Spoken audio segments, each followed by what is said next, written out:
Shalom saudaraku, kembali lagi di Life Study sebab orang yang berhenti belajar berhenti bertumbuh.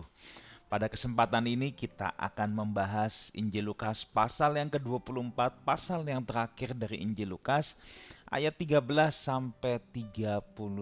Sebelum kita mulai, mari kita bersatu di dalam doa. Bapa yang baik, kami datang menghadap tahta hadirat Tuhan, merendahkan diri kami.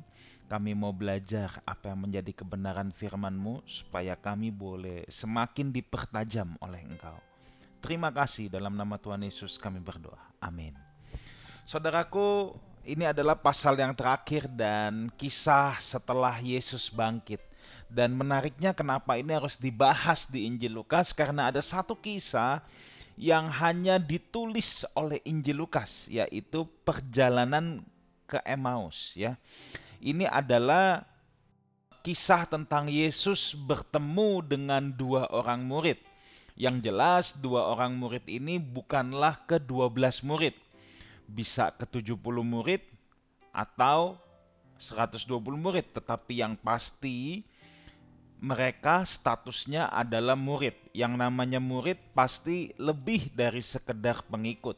Yang namanya murid pasti orang yang pernah belajar. Nah, ironinya saudara, murid-murid ini menjadi patah semangat. Murid-murid ini meragukan bahwa Yesus bangkit. Saudara, sebelum kita masuk, saya harus tekankan lagi bahwa kebangkitan itu real, saudara. Kebangkitan itu pengharapan yang real untuk orang percaya, ya. Ini nanti kalau di kitab Korintus, Paulus sampai berkata, kalau tidak ada kebangkitan orang mati, sia-sia kepercayaan kita. Betapa pentingnya kebangkitan ini sebagai jangkar dalam kekristenan, fondasi dalam kekristenan. Sebab kalau Kristus tidak dibangkitkan, maka kita juga tidak dibangkitkan, ya.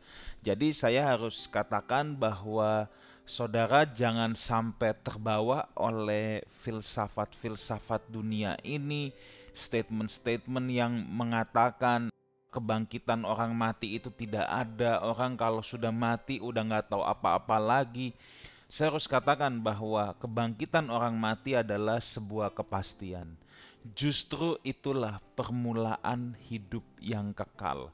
Hidup di bumi ini, saudara, masih dibatasi oleh yang namanya waktu. Berapa usia kita? 70 kah, 80 kah, 90 kah, 100 sekalian. Tetap ada batasnya. Tetapi kehidupan setelah kebangkitan nanti, itu adalah kehidupan selama-lamanya. Nah, mari kita lihat, saya tidak akan baca langsung 13 sampai 35, tapi nanti saya akan stop-stop dan menjelaskan, ya. Ayat ke-13 kita mulai. Pada hari itu juga dua orang dari murid-murid Yesus pergi ke sebuah kampung bernama Emmaus, yang terletak kira-kira 70 mil dari Yerusalem. Dan mereka bercakap-cakap tentang segala sesuatu yang telah terjadi. Saudara, isu kematian dan kebangkitan Yesus ini jadi hot news. Kalau istilah zaman sekarang, trending topik pada saat itu, ya. Untung dulu nggak ada acara-acara infotainment dan talk show klarifikasi. Kalau ada pasti semua sudah berusaha undang Yesus dan mau meliput Yesus. Peristiwa itu menjadi buah bibir di tengah-tengah masyarakat Yahudi pada saat itu, ya. Nah, ayat yang ke-15, ketika mereka sedang bercakap-cakap dan bertukar pikiran, datanglah Yesus sendiri mendekati mereka, lalu berjalan bersama-sama dengan mereka. Nah, perhatikan ini saudara, ya. Ini adalah hal yang sangat viral, di mana murid-murid dituduhkan mencuri mayat Yesus, padahal tidak, ya. Dan kita harus memahami dulu ketika peristiwa ini terjadi, psikologisnya murid-murid itu saudara harus pahami. Kalau kita lompat sebentar ke ayat 21, ya. Padahal kami dulu mengharapkan bahwa dialah yang datang untuk membebaskan bangsa Israel. Nah, ini penting sebagai landasan dulu bahwa kita tahu bahwa psikologis murid-murid itu sedang tidak baik, saudara. Mereka berpikir bahwa Yesus adalah Mesias yang dijanjikan, tetapi menurut versi mereka. Sehingga mereka ini betul berkata bahwa kami dulu mengharapkan dialah yang membebaskan bangsa Israel. Membebaskan dari apa? Membebaskan dari penjajahan Romawi. Tetapi nyatanya apa? Yesus nggak punya pasukan, Yesus nggak punya bala tentara. Bahkan Yesus ikut ditangkap, disalibkan, mereka ditinggal. Ini kan patah arang langsung, ini kan patah semangat. Ya, aku kira dulu bakalan jadi raja. Kalau Yesus jadi raja kan kita jadi pejabat. Nah, ini boro-boro jadi pejabat, saudara. Ya, jadi dari zaman dulu itu mengharapkan jabatan itu juga sudah ada. Itu kan sifat kedagingan daripada manusia. Mereka mengharapkan itu dan nyatanya mereka ditinggal mati. Jadi mereka ini ketika murid-murid melakukan ini sedang patah arang, saudara. Bukan lagi berapi-api dan semangat. Padahal Yesus sudah bangkit loh. Nah, ini kan lucu ya. Kebangkitan yang adalah fondasi harusnya menjadi pengharapan yang real, tapi mereka lagi tertunduk lesu. Harusnya mereka senang bahwa Yesus bangkit, Yesus tidak ada lagi. Murid-murid tahu kok bahwa mayatnya tidak dicuri, tapi kok bisa patah arang? Yang harusnya jadi pengharapan di mata mereka jadi sandungan. Nah, ini kan yang jadi persoalan, saudara ya. Nah, coba lihat ayat yang ke-15 sekarang. Ya, ketika mereka sedang bercakap-cakap dan bertukar pikiran, datanglah Yesus sendiri mendekati mereka, lalu berjalan bersama-sama dengan mereka. Nah, perhatikan ayat 16. Tetapi ada sesuatu yang menghalangi mata mereka, sehingga mereka tidak dapat mengenal dia. Yesus sendiri loh ada sama-sama mereka. Ini the hot guy-nya yang lagi jadi trending topik. Tapi mereka nggak kenal, saudara. Mereka bisa nggak mengenali.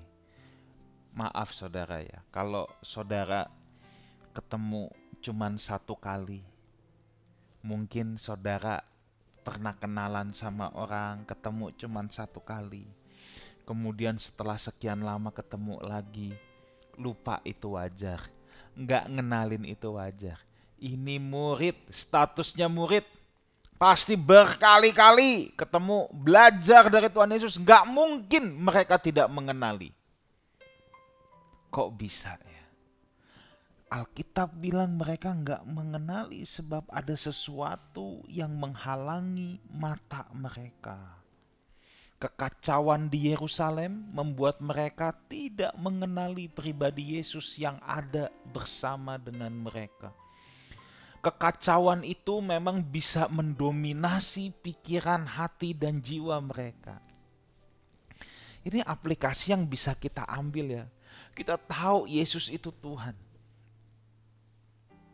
Kita nyanyikan tiap minggu di gereja nyanyian pengagungan, pengharapan. Tapi kalau boleh jujur, seringkali ketika kita ada masalah, saudara ya, apalagi kalau masalahnya berat sekali, seringkali ada sesuatu yang bisa menyelubungi pikiran kita. Seakan kita jadi amnesia rohani, kita jadi lupa mendadak sama banyak hal. Kita lupa mendadak dengan kebenaran-kebenaran firman Tuhan. Kita lupa mendadak dengan janji-janji Tuhan bagi orang percaya. Kekacauan, problem, kesulitan hidup memang bisa menutupi kita, ya.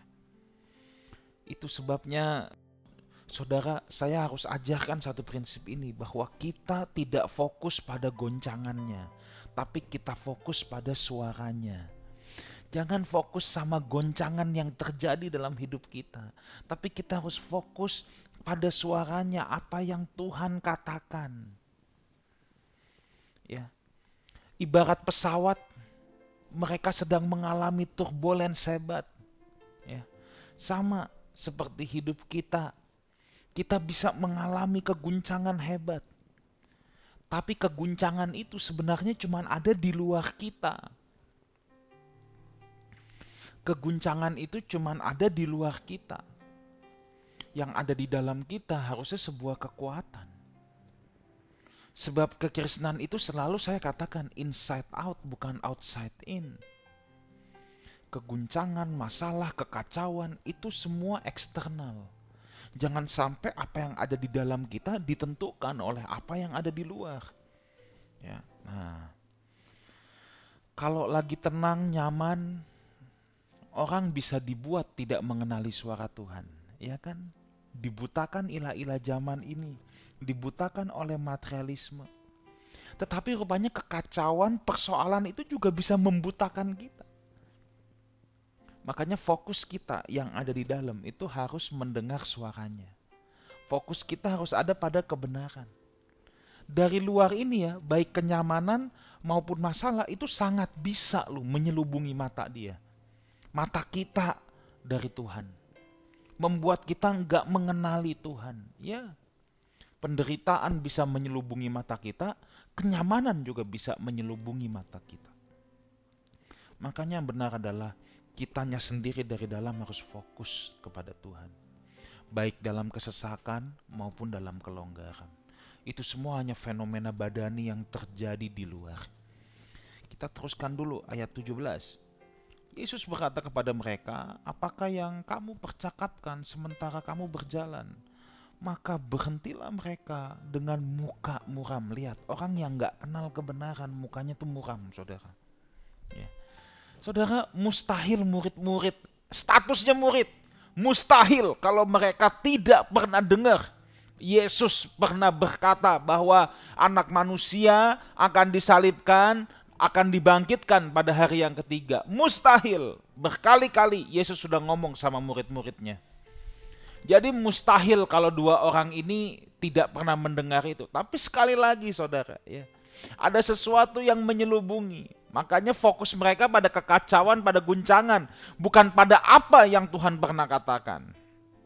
Ya. Orang yang tidak mengenal kebenaran itu mukanya pasti muram, pasti lesu, pasti cemas, ya. Kenapa demikian? Karena kemuraman hati, ya. Hati mereka jadi muram, wajah mereka jadi muram karena hati mereka dikuasai oleh kekhawatiran mereka, oleh ketakutan. Sama saudara, orang Kristen yang hidupnya penuh ketakutan, zaman musim corona tinggi, takut banget sama corona. Walaupun corona kita tidak bisa lihat, ya, tapi orang takut sama corona. Saya ngomong gini bukannya kita jadi sembrono, saudara, tapi ya corona sama Tuhan sama-sama tidak kelihatan. Tapi banyak orang takut sama virus corona, tapi nggak takut sama Tuhan, ya. Nah, mukanya memang bisa muram. Nah, seorang dari mereka, ayat 18, yang namanya Kleopas. Nah, makanya tadi saya katakan, dua murid ini bukan anggota ke-12 murid, saudara ya. Makanya salah satu ada yang namanya Kleopas. Kan gak ada di 12 murid itu listnya yang namanya Kleopas.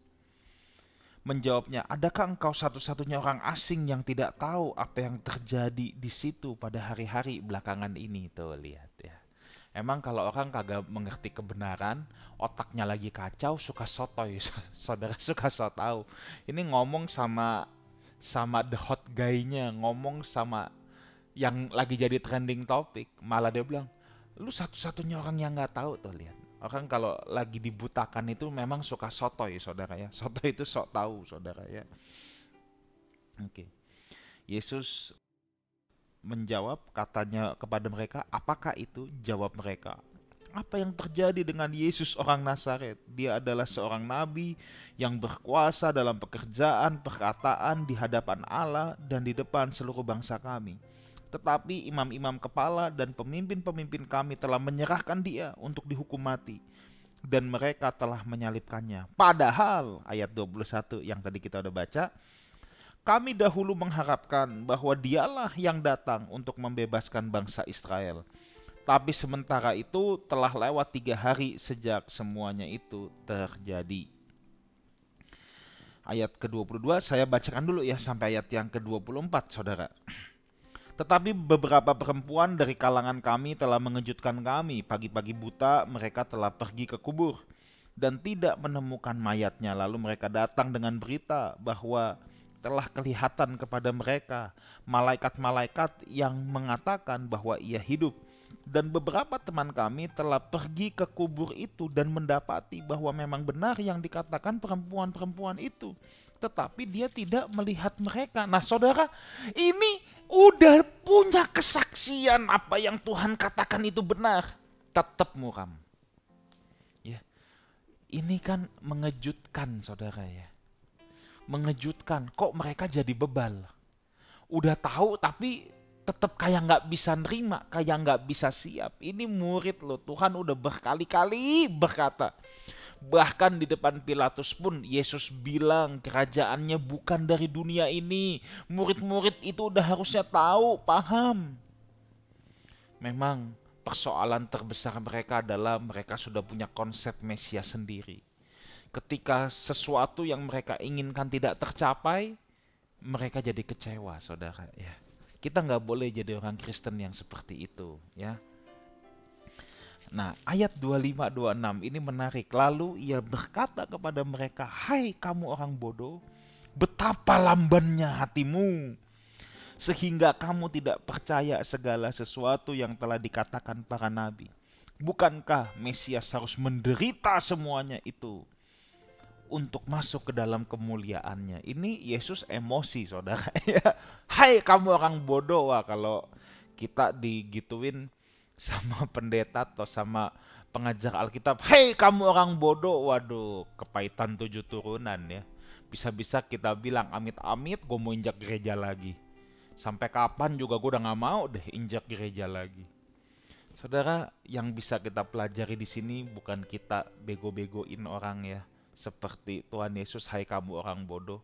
Sebab semua kita bodoh kok di mata Tuhan ya.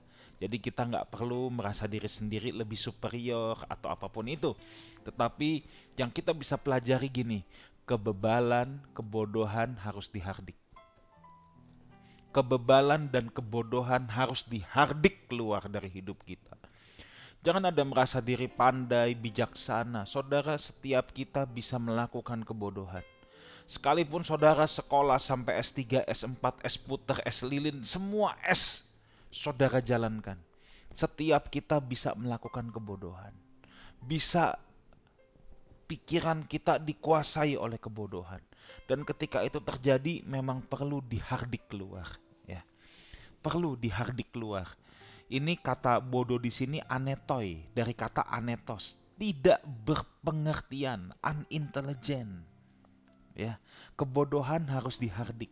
Kebodohan itu bukan soal IQ-nya, tetapi apa yang dia lakukan. Ya, selalu saya katakan stupid is what the stupid does. Siapapun bisa melakukan kebodohan itu. Baik anak SD maupun profesor bisa melakukan kebodohan, sebab kebodohan bukan orangnya, tapi apa yang dia lakukan. Nah, kita teruskan. Yang menutup mata mereka sendiri adalah konsep mereka sendiri. Ya. Makanya orang Kristen juga hari-hari ini banyak yang dibutakan.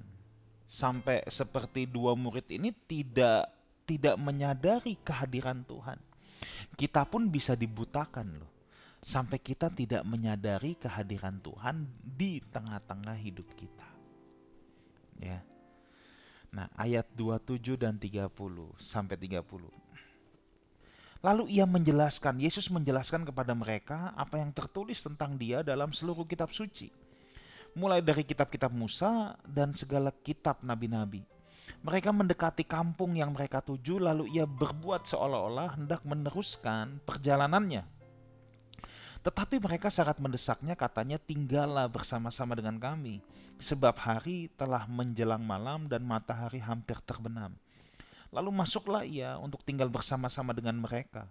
Waktu ia duduk makan dengan mereka, ia mengambil roti, mengucap berkat, lalu memecah-mecahkannya, memberikannya kepada mereka. Saudara, untuk keluar dari kebodohan ya dan kebutaan, ini kan sedang buta ya. Yang pertama, kebodohan itu dihardik. Dan kebutaan itu perlu ada pengertian firman ya. Harus dibuka pikiran. Maka Yesus menjelaskan. Makanya ada 2 hal yang dibutuhkan, pengertian dan perjumpaan. Yesus membuka pikiran mereka, ayat ke-27.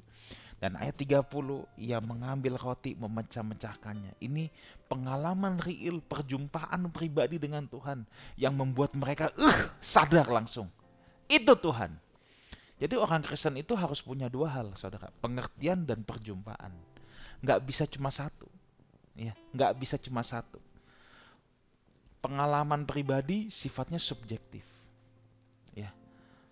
Nah, jadi pemahaman dan pengertian ini harus saling konfirmasi, saudara, ya. Pengertian dan perjumpaan, pengalaman real dengan pribadi Kristus. Ayat 31-32, ketika itu terbukalah mata mereka dan mereka pun mengenal Dia, tetapi Ia lenyap dari tengah-tengah mereka. Kata mereka seorang kepada yang lain, bukankah hati kita berkobar-kobar ketika Ia berbicara dengan kita di tengah jalan, dan ketika Ia menerangkan kitab suci kepada kita? Saudara, orang yang berjumpa dengan Tuhan, yang menerima pewahyuan, yang mengalami perjumpaan dengan Tuhan, dengar baik ini, hatinya pasti berkobar-kobar. Hatinya tidak bisa tidak, pasti berkobar-kobar. Saudara, kalau dengar firman Tuhan, respon hatimu gimana? Berkobar-kobar nggak? Jangan sampai kita dengar firman Tuhan sedih, flat, tertunduk lesu. Harusnya ketika kita mendengarkan kebenaran firman Tuhan, hati kita harus berkobar-kobar, sebab kebenaran itu yang akan memerdekakan kita. Ya. Lalu bangunlah mereka dan terus kembali ke Yerusalem. Di situ mereka mendapati ke-11 murid itu. Nah, confirm ya, dua orang ini bukan anggota ke-12 murid. Maka dua orang ini ke Yerusalem menemui ke-11 murid itu. Mereka sedang berkumpul bersama-sama dengan teman-teman mereka. Kata mereka itu, sesungguhnya Tuhan telah bangkit dan telah menampakkan diri kepada Simon di tengah jalan, dan bagaimana mereka mengenal Dia pada waktu Ia memecah-mecahkan roti. Tadinya mereka mau lari dari Yerusalem ke Emmaus, saudara, karena ada kekacauan di Yerusalem. Mau kabur duluan. Lihat, tapi sekarang mereka kembali ke Yerusalem. Saudara, apakah kekacauan di Yerusalem sudah reda? Enggak. Tuhan enggak fix up di Yerusalem dari kacau jadi tenang. Tuhan deal dengan hati kita. Tuh, perhatikan ini. Murid-murid, kedua murid ini tadinya mau pergi dari Yerusalem karena Yerusalem sedang kacau. Ini kan masalahnya, kekacauan di Yerusalem. Mereka mau pergi, mau melarikan diri. Tapi kok mereka sekarang malah balik? Kan tadi mau kabur. Apakah Tuhan bikin kekacauan di Yerusalem jadi reda? Enggak. Yang Tuhan deal, yang Tuhan fix up adalah hati mereka. Makanya selalu saya katakan begini, saudara. Respon hati kita itu yang sangat menentukan terhadap guncangan-guncangan yang terjadi. Kalau kita di tengah badai kehidupan, guncangan kehidupan, sekali lagi fokus kita pada suaranya. Fokus kita pada kekuatan yang ada di dalam kita. Tuhan belum tentu langsung meredakan badai hidup ini. Tapi yang pasti Tuhan mau deal dengan hati kita. Kadangkala berat atau tidaknya masalah, saudara, ya. Itu tergantung dari kekuatan kita. Ya. Sama seperti orang nge-gym. Tadinya angkat 15 kilo aja berat. Tapi kalau dia udah menjadi semakin kuat, loh kok 15 kilo jadi enteng ya? Naik lagi ke 20 kilo. Kan gitu. Kok jadi entengnya sekarang? Apakah 15 kilonya beda? Enggak, sama-sama 15 kilo di bumi kok. Ini kan bukan 15 kilo di bulan. Yang berbeda adalah kekuatannya. Nah, Tuhan itu mau fix, mau deal dengan hati kita, bukan dengan masalahnya dulu. Hati kita yang paling penting, yang mau dirajut, yang mau diperbaiki oleh Tuhan. Kiranya Tuhan Yesus menyertai kita semua. Mari kita bersatu dalam doa. Bapa yang baik, hamba berdoa, kiranya Roh-Mu yang kudus menerangkan lebih lanjut, mencerahkan hati dan pikiran kami, supaya kami tidak terjebak dalam kebodohan dan kebutaan. Terima kasih, dalam nama Tuhan Yesus kami berdoa. Amin. Saudaraku, ibadah hari Minggu Lifehouse Community di Wang Plaza jam 10 pagi. Satu kali ibadah jam 10 pagi. Saya undang Bapak Ibu Saudara hadir dalam ibadah raya Lifehouse Community di Wang Plaza. Itu adanya di Kebon Jeruk, seberangnya Sunrise. Itu adanya di Jalan Panjang, saudara ya. Baik, sampai jumpa minggu depan di program selanjutnya di acara Life Study, sebab orang yang berhenti belajar, berhenti bertumbuh. God bless you.